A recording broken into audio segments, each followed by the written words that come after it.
54 ஆண்டுகளுக்கு பிறகு முதல் முறையாக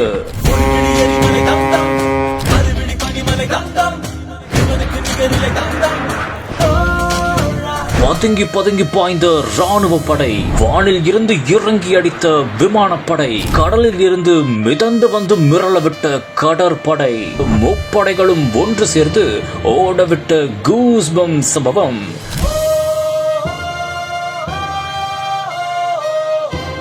காஷ்மீரின் பகல்காமில் எதிரிகளின் தாக்குதலால் கொதித்து போயிருந்த இந்தியா அதற்கு எப்போது பதிலடி கொடுக்க போகிறது என்று அனைவரும் ஆவலாக காத்திருந்தனர். இந்த ஒரு சூழலில் எதிரிகளின் முகாம்களை குறிவைத்து பதிலடி கொடுக்க இந்திய ராணுவமும் அதற்கான தருணத்தை ஆவலோடு காத்திருந்தது. இதையடுத்து 14 நாட்களுக்கு பிறகு தரமான பதிலடியும் கொடுத்துள்ளது.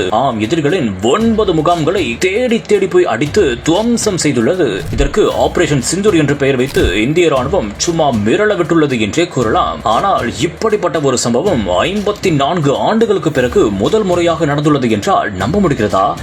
பாகிஸ்தானுக்கு எதிராக 1971 ஆண்டு போர் ஒன்று நடந்தது. அப்போதுதான் இந்திய ராணுவம் கடைசியாக ஒரு சம்பவம் செய்திருந்தது. அதாவது 54 ஆண்டுகளுக்கு முன்பு ராணுவம், விமானப்படை, கடற்படை என 3 படைகளும் ஒன்று சேர்ந்து தாக்குதல் நடத்தியுள்ளது. அதற்கு பிறகு, அதாவது 54 ஆண்டுகளுக்கு பிறகு தற்போது 2025 ஆண்டு அதே சம்பவத்தை தற்போது செய்துள்ளது இந்தியா. பதுங்கி பதுங்கி இந்திய ராணுவ படை வீரர்கள் போய் தாக்கியுள்ளனர். மேலும் இந்திய விமானப்படை விமானத்தில் இருந்து எதிர்பாராத நேரம் பார்த்து தாக்குதலும் நடத்தியுள்ளனர். அதே போன்று கடல் வழியாகவும் ஊடுருவி சென்று இந்திய ராணுவம் தாக்குதல் நடத்தியதாகவும் தற்போது தகவல் வெளியாகி இருக்கிறது. மேலும் முப்படைகளும் ஒன்று சேர்ந்து எதிரிகளை மிரள விட்டு செம்ம சொப்பனமாக திகழ்ந்துள்ளதால் சமூக வலைதளங்களில் தற்போது இந்தியாவை அனைவருமே பெருமையாக பேசி வருகின்றனர்.